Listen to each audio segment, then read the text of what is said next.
नमस्कार सर्वांना, माझ्या यूट्यूब चॅनलमध्ये आपलं सर्वांचं स्वागत आहे। आज मी एक झटपट होणारी रेसिपी दाखवत आहे। त्यासाठी साहित्य सांगून घेते। तर ही नाश्त्याची रेसिपी आहे।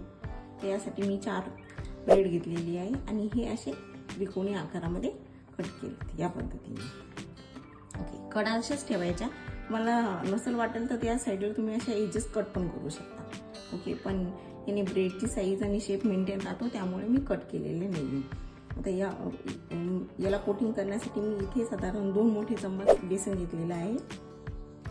ओके, आणि थोड्याफार व्हेजिटेबल्स घेतलेले आहे, म्हणजे तुम्ही लहान मुलाला पण टिफिनमध्ये देऊ शकता। बारीक चिरलेली हिरवी मिरची आहे, ही अगदी बारीक चिरायची, म्हणजे ती खाताना मजा येते। एकदम तोंडामध्ये आली तर चांगली लागत नाही, त्यामुळे बारीक चिरायची। त्याच पद्धतीने मी बारीक शिमला मिरच करून घेतलेली आहे।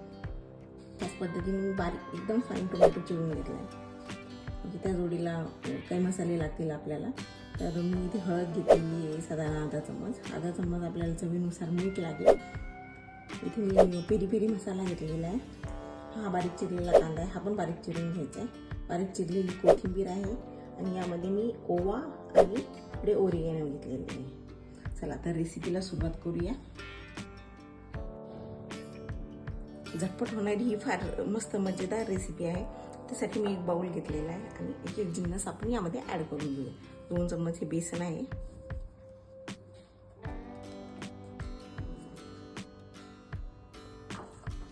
वन बाय वन आपण सर्व वेजी आणि मसाले घालून घेऊया। ही बारीक चिरलेली हिरवी मिरची आहे,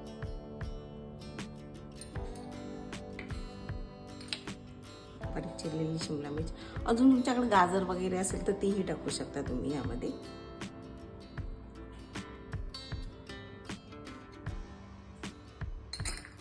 पण ज्या ज्या व्हेजिटेबल सध्या माझ्याकडे अवेलेबल आहे त्या मी टाकलेल्या आहे।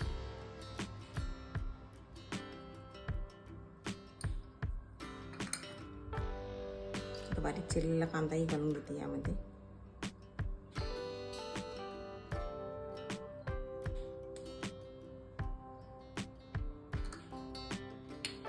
कोथिंबीर घालून घ्यायची। कोथिंबीर भरपूर घालायची, त्यामुळे कसं त्याचा फ्लेवर इन्हान्स होतो। आता इथे मी थोडासा ओवा घेतलाय आणि ओरिगॅनो।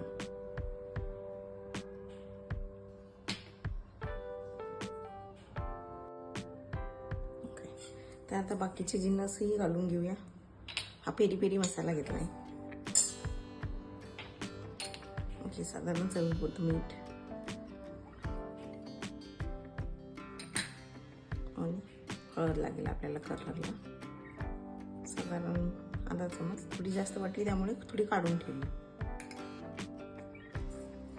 आता हे जिन्नस चांगले एकत्र करून घ्यायचे।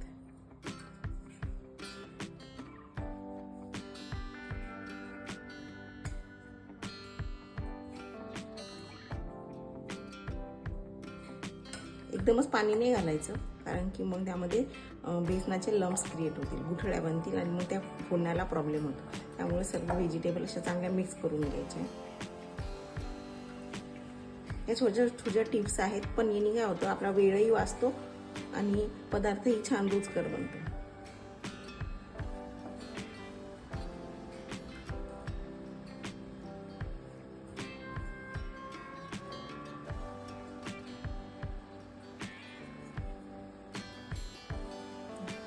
आता यामध्ये साधारण अर्धा कप मी पाणी टाकून देते। अंदाजानुसार कमी जास्त होईल, पण एकदमच पाणी नाही घालायचं, म्हणजे आपल्याला बेसनाची कन्सिस्टन्सी चेक करता येईल।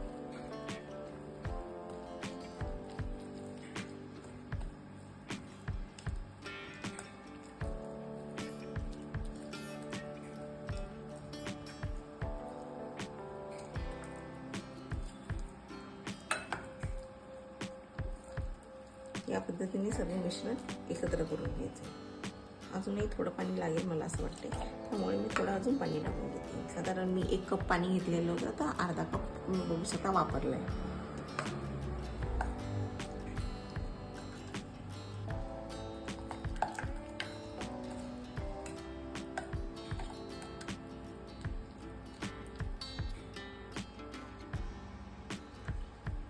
आता 5-10 मिनिटं हे मिश्रण तसंच झाकून बाजूला ठेवायचं।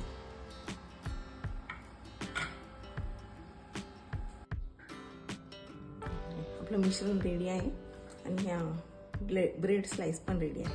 यामध्ये ह्या चांगल्या कोट करून घेते मी आता.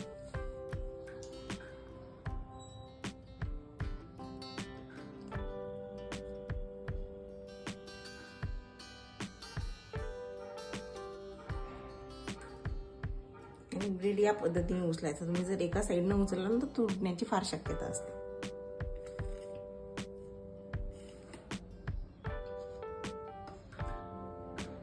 तर मी आता या पद्धतीने सर्व स्लाइड्स कोट करून घेते.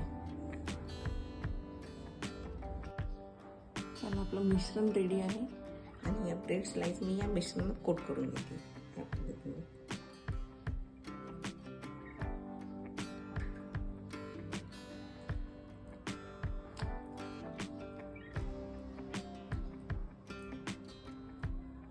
हे सगळं बेसनाचं जे कोटिंग आहे हे सर्व ब्रेडला लावून घ्यायचं आणि या पद्धतीने ब्रेड उचलायचं. तुम्ही जर साईडला उचलला ना तर तो फुटण्याची शक्यता असते. अशी मी कोट करून ठेवते ही सर्व ब्रेडची स्लाइस आणि मग एकदमच फ्राय करायला घेऊया.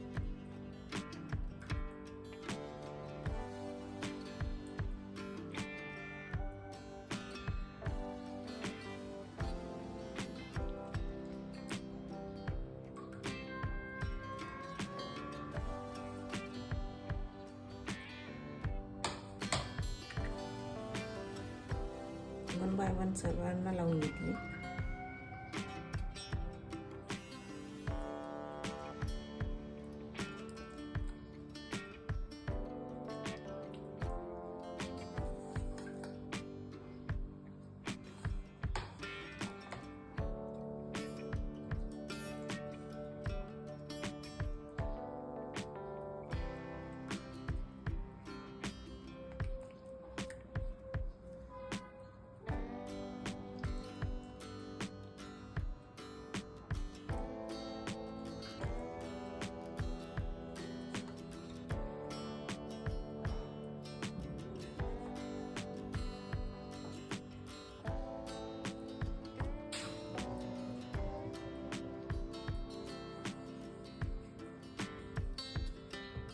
या पद्धतीने सर्व कोट करून घ्यायचे.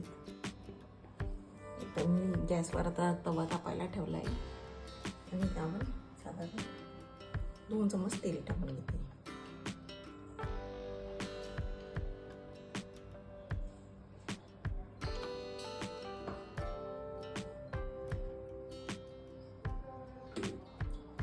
आणि स्लाइस जो ब्रेडचा आहे आपण कोट केलेला यावर टाकून घ्यायचा. मला हवे असेल तर तुम्ही हे फ्राय पण करू शकता. ओके, पण थोडं हेल्दी वर्जन बनवण्यासाठी मी हे असे तव्यावर शॅलो फ्राय करून घेते. या पद्धतीने उचलायचा हा.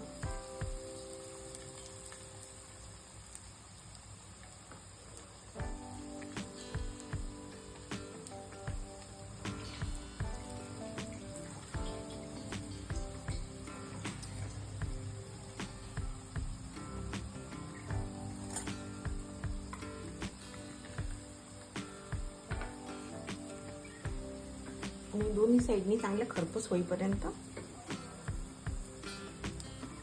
रोस्ट करून घ्यायचं. याला म्हणजे शॅलो फ्राय करायचं.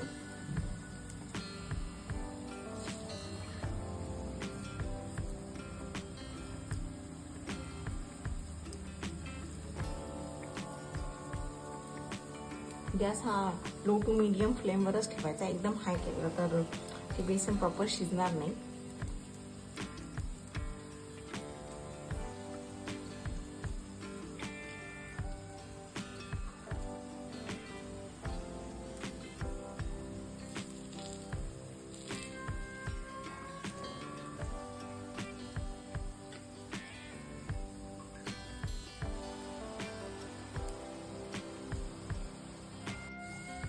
दोन्ही साईडनी छान असं गोल्डन ब्राऊन होईपर्यंत हे चांगलं परतून घ्यायचं, नाही का.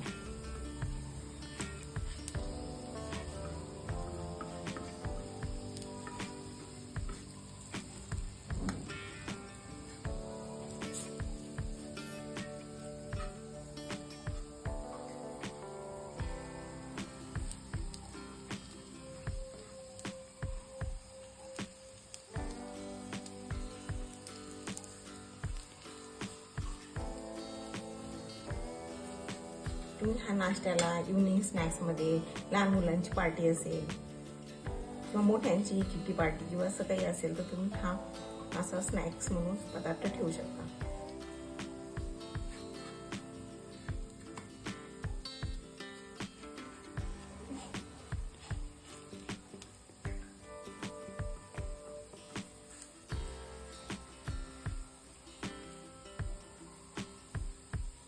तर मी दोन्ही साईडनी छान खरपूस असं भाजून घेते आणि सेकंड बॅचही रेडी करते. सेकंडची बॅच तीही टाकून घेते यावर.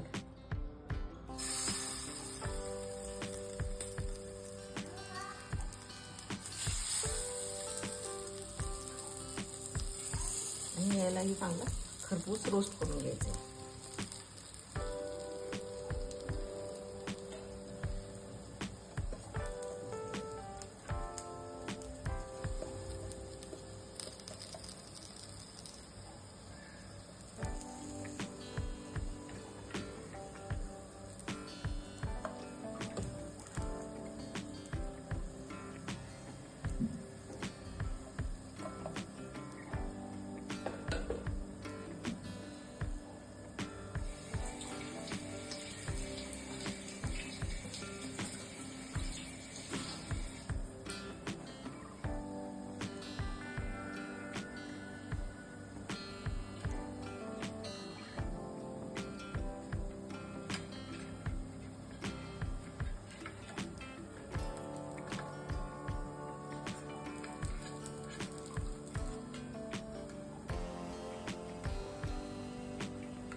यालाही चांगली दोन्ही साईडनी रोस्ट करून घेऊया.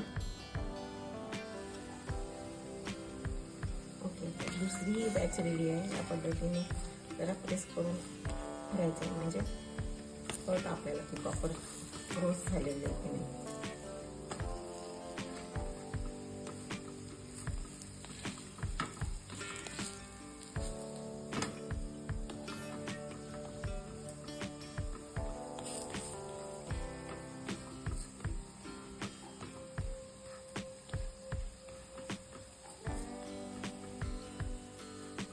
या पद्धतीने दोन्ही साईडनी चांगली भाजून घ्यायची.